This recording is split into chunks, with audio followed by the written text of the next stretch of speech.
Hey everybody, just a quick video to show you that I have all three cars here. When I say all three cars, I mean my three GT cars. I had a Macan S. I sold it earlier this week and got a Taycan. So that's interesting. But some people don't believe I own all three cars. Well, here they are. It's funny how haters are on YouTube. You might mention you have a car, just one of these three. No, you don't. Just one? What do you mean? Like, lots of people have these cars because Porsche makes X amount and somebody has to buy them. But it is hard to believe I have all three, but here they are. Or maybe I made this video a while ago and I still don't have them. Yeah, I do. Here's today's paper, the weekend's paper. So you can see the date of this paper. And you can see my older videos, the timestamps on the videos, which shows the date. It shows that I had them before, I still have them now. So, not flipping. I just love them. In fact, this is now broken in. I've been rallying it. This has been broken in for a while. I rally it.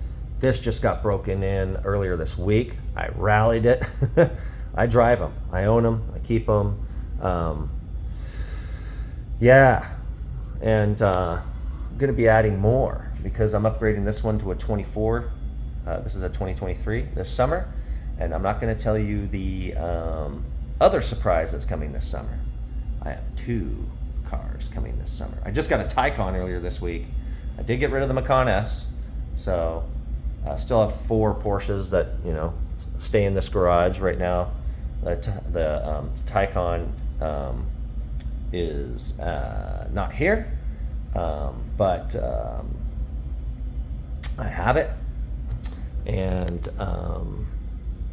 I guess I'm going to be net up a Porsche because I'm going to trade this in for the 24, and I got that secret car, and I'm not telling you guys about it yet. You'll just have to stay tuned for it, and that car will have me at 4 GT cars, and at some point, do I sell one? Do I keep all 4? What do you think? And by the way, I'm going to Germany to get my 24 GT4 RS, and my other car that I'm not telling you about is also being produced about the same time. I wonder if I'll see it out there.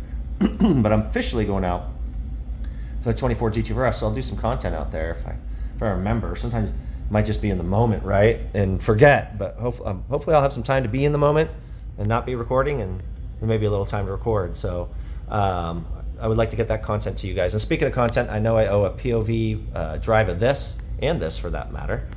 You guys already have 2 videos of this. So this is recently broken in. This is recently broken in, both within the last week or so. And this one has thousands of miles on it. I've been rallying this around for a while. So I own them, I use them. There's proof to any haters. Every once in a while you get them that say either you don't own them or you don't have them. Well, here's all 3, and I still have them. And yeah, I don't know, I feel very fortunate because there's other stuff we can talk about in these videos because none of this matters unless your life is in order. So I'm happy to talk about other topics, whether investment principles or just kind of principles on life and stuff like that. If anybody wants to bring it up, this stuff kind of represents hard work, and it represents, I think it's good to dream, and that's part of the fun of life. So these cars represent more than just cars to me, and like I said, I don't come from much to earn these cars, right? And so I value them. I don't take them for granted. I still can't believe I own them. Every time I come out to my garage, I can't believe it. Like I'll see a base GT4, not a base. Well, what I mean by a base GT4 S is I saw a GT4 S at the dealership, a used one for sale, and it was not Visoc. It was just didn't have the carbon fiber exposed hood, and it didn't have the magnesium wheels in it. I still was looking at it, going, man. I almost said to myself, I wish I could have that car. And I'm like, wait a minute, I do. I got one at home.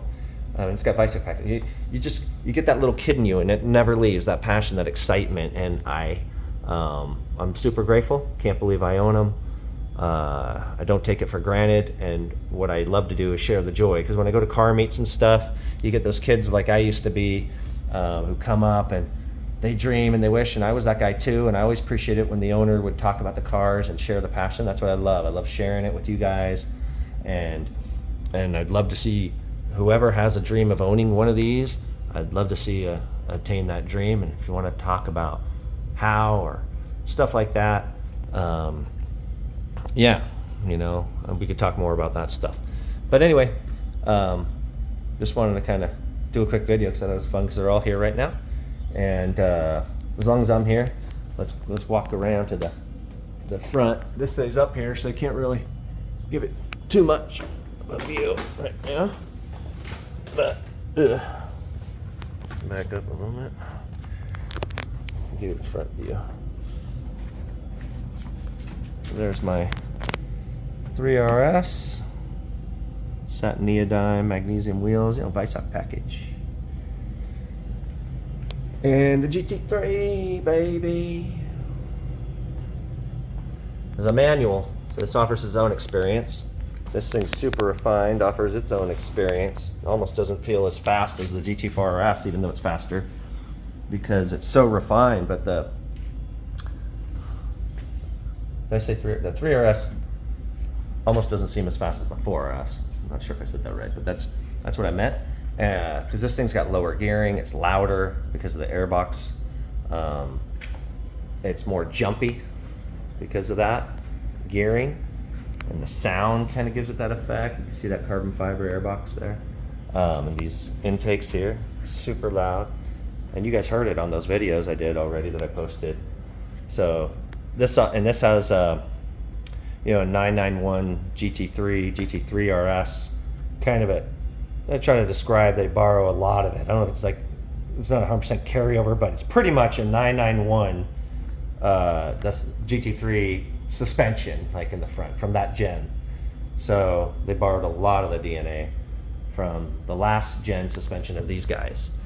And these guys have the new double wishbone front suspension. So, you know, maybe it gives you, it might not be as refined, but in some ways maybe it gives you a little more feedback and more involvement, right?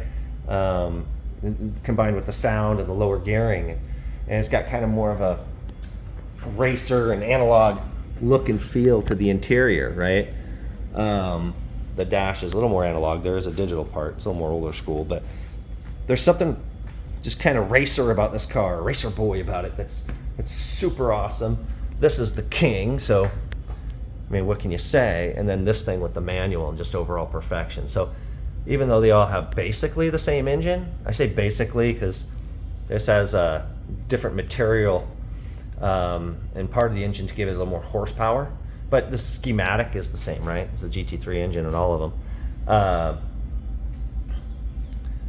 But despite sharing that, things like gearing or downforce differences, the sound, some of the subtleties of the technology, you know, these guys have some rear wheel steering to them. This one doesn't, you know, this has mid-engine though. You know, it's like, there's just so many little differences that they all feel totally different to drive. This is a manual, right?